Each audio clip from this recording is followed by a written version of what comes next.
Picture the scene. It's just hours before dawn. You're standing on top of a massive, ancient wall, looking out at the flickering light of literally thousands of enemy campfires.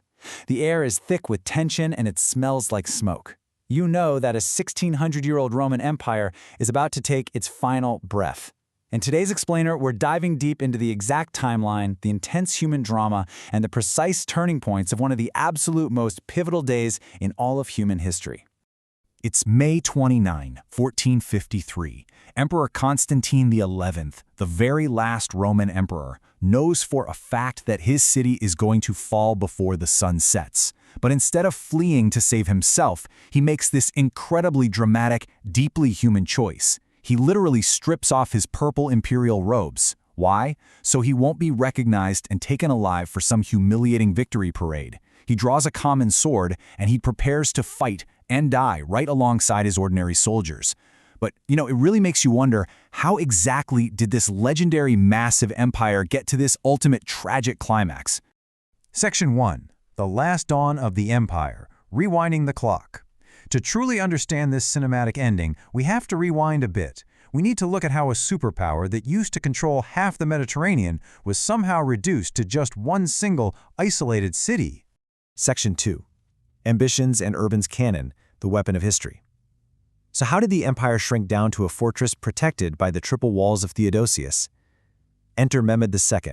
He's a highly ambitious 21-year-old sultan, and he is fiercely driven by an ancient prophecy to conquer this exact city.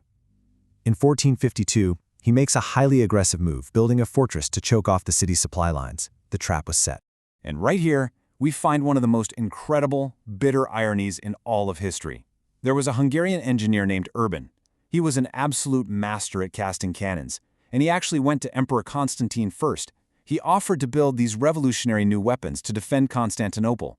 The catch: the Byzantine treasury was practically empty. Constantine literally couldn't afford him. So what does Urban do? He goes straight to Mehmed II, who eagerly pays his price without even haggling. The Byzantines simply couldn't afford the very man who would build the instrument of their doom. And what a weapon it was. Urban built the basilica, this absolute monster of a cannon that was over 8 meters long and fired stone balls weighing half a ton. Just to put that into perspective, it took 60 oxen and hundreds of men working for almost 2 months just to drag this massive gun to the city walls. This wasn't just a big weapon, this was a completely new era of warfare. Artillery could now shatter walls that had been considered invincible for centuries. Section 3. Unequal forces. Before the battle. A drastic mismatch. By April 1453, Constantinople was completely isolated. Western Europe, which was heavily divided by a 400-year-old church schism, sent almost no help, despite Constantine's desperate, repeated pleas. They were on their own. And the mismatch was just staggering. Inside the city, you had maybe 7,000 to 10,000 exhausted defenders.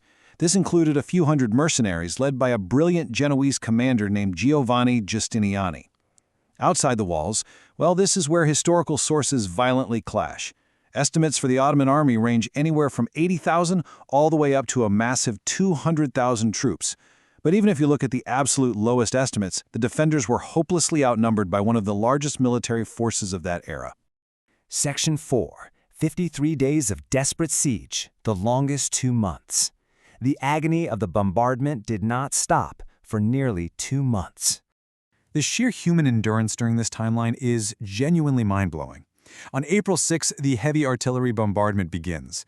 Day in and day out, Mehmet's massive cannons smash huge holes into the ancient stone. And every single night, the exhausted citizens of the city, men, women, children, even monks, would crawl out into the pitch black to desperately patch the ruins with dirt, timber, and rubble using their bare hands. It was this relentless, soul-crushing cycle of daytime destruction and exhausting nighttime repair.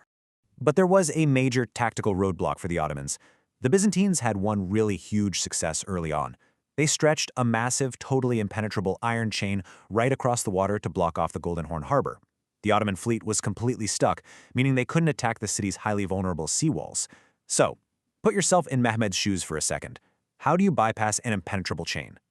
Mehmet's solution was an act of terrifying, absolute tactical genius. He didn't go through the chain, he went around it, overland. In the dead of night on April 22nd, he had his men build a wooden path right over the hills. They greased the logs with animal fat, and they literally dragged dozens of heavy warships overland, sliding them right into the water behind the Byzantine defenses.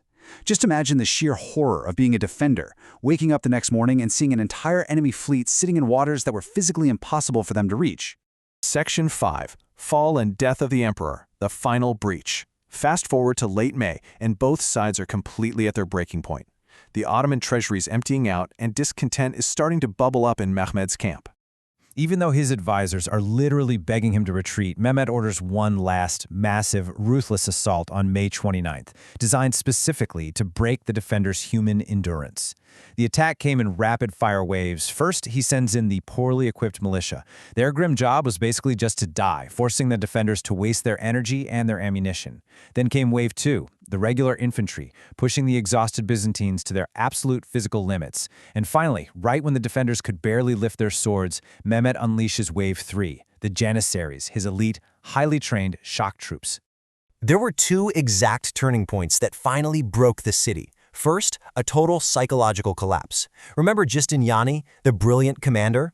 He was severely wounded and had to be carried off the battlefield. His sudden absence caused immediate, widespread panic among his men. The second turning point is actually one of history's most fiercely debated mysteries. A rumor starts spreading that a minor gate called the Kirko Porta was accidentally left unlocked, which allowed the first Ottoman troops to slip inside. Historians today still violently argue over this. Was it a grand betrayal, a careless mistake, or just sheer physical exhaustion? Whatever the truth is, the defense shattered simultaneously across multiple points. At that point, the city was lost. As we talked about at the very beginning, Emperor Constantine threw off his purple robes and charged headfirst into the fray. Because his body was never definitively identified in the horrific aftermath of the battle, a really powerful folklore legend was born. It's a myth that survives in Greece to this very day, the legend of the sleeping emperor waiting deep under the city who will one day awaken and return. It's a deeply poignant end to a 1,600-year legacy. Section 6. Legacy. How the world changed in a day. Mehmed surprisingly halted the destruction of the city early. He converted the beautifully preserved Hagia Sophia into a mosque and aggressively began rebuilding the city as his thriving new capital, Istanbul. But the shockwaves of this single day literally built the foundations of our modern world. Fleeing Byzantine scholars packed up their precious ancient Greek and Roman manuscripts and took them to Italy, directly helping to spark the Italian Renaissance. On top of that, because the Ottomans now controlled the vital trade routes to the east, panicked European powers desperately had to seek out new sea routes to India. This kicked off the Age of Discovery and eventually pushed Christopher Columbus toward the Americas, all stemming from this one event. I think the most crucial takeaway for us here is just the astonishing fragility of history. History is so often painted as this grand canvas of sweeping divine will or massive dramatic betrayals. But right here, the fate of the world was quite literally decided by an empty treasury. I mean, think about it. What if Emperor Constantine had possessed just enough gold in his coffers to pay Urban the cannon maker? A 1,600-year-old empire, the final direct descendant of ancient Rome, was erased from the map simply because, at the most critical moment in its entire existence, it couldn't pay the bill. Think about that the next time you look at a map of the world. Thanks for exploring this with me today. I hope it changes how you view the deeply human forces that shape our history.